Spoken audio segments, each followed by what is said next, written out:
తెలంగాణ రాష్ట్ర వ్యాప్తంగా రైతాంగం వ్యవసాయం చేసేందుకు పంటల్ని కాపాడేందుకు యూరియా సరఫరా లేకపోవడం వల్ల యూరియా కొరత వల్ల చాలా ఇబ్బందులు పడుతున్నటువంటి పరిస్థితి. ఈ యూరియా కొరతకు ప్రధానమైనటువంటి కారణం బాధ్యత వహించాల్సింది రాష్ట్ర ప్రభుత్వం.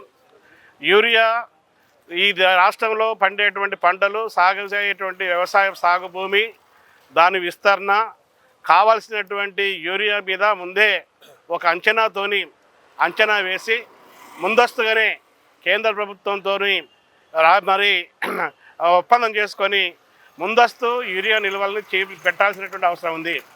యూరియా కావాల్సిన నిల్వల్ని అంచనా వేయకుండా ముందస్తుగానే నిల్వలు చేయకపోవడం వల్లనే ఈరోజు ఒకేసారి ఈ యూరియా కొరత వచ్చింది. ఇది రాష్ట్ర ప్రభుత్వం యొక్క వైఫల్యంగా భావిస్తూ ఉన్నాం. అదేవిధంగా వ్యవసాయం మీద, రైతుల మీద కేంద్ర బీజేపీ ప్రభుత్వం అనుసరించేటువంటి నిర్లక్ష్య వైఖరి, రైతులకు ఇవ్వాల్సినటువంటి సబ్సిడీలు తగ్గించడం, రైతులకు సప్లై చేయాల్సినటువంటి ఎరువులు, మందులని అందుబాటులో లేకపోవడం, వాటిని బ్లాక్ మార్కెట్లో ఉంచేటువంటి పద్ధతిలో బ్లాక్ మార్కెట్ని ప్రోత్సహించడం, వీటి ఫలితంగానే ఈరోజు తెలంగాణలో రైతాంగం అష్ట కష్టాలు పడుతూ ఉంది. ఎమ్మటే తక్షణమే స్పందించాలి.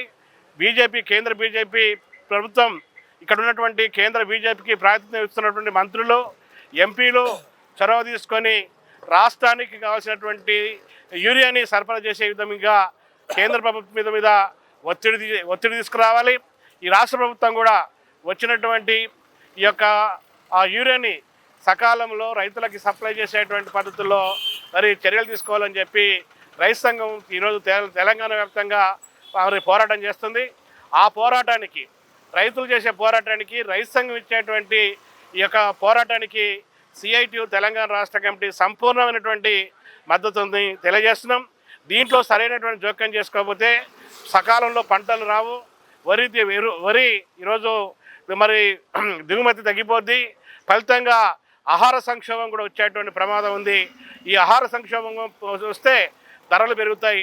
ఆ ధరలు పెరుగుదల యొక్క ప్రభావం అసంఘటిత కార్మికుల మీద, మధ్యతరగతి మరి ఉద్యోగుల మీద పడేటువంటి ప్రమాదం ఉంది. కాబట్టి ఈ పోరాటంలోకి కార్మికులు, కర్షకులు, కూలీలు అందరూ కూడా వచ్చి ఈ సమస్య పరిష్కారం వరకు పోరాడాలని చెప్పి పిలుపునిస్తూ ఉన్నాం.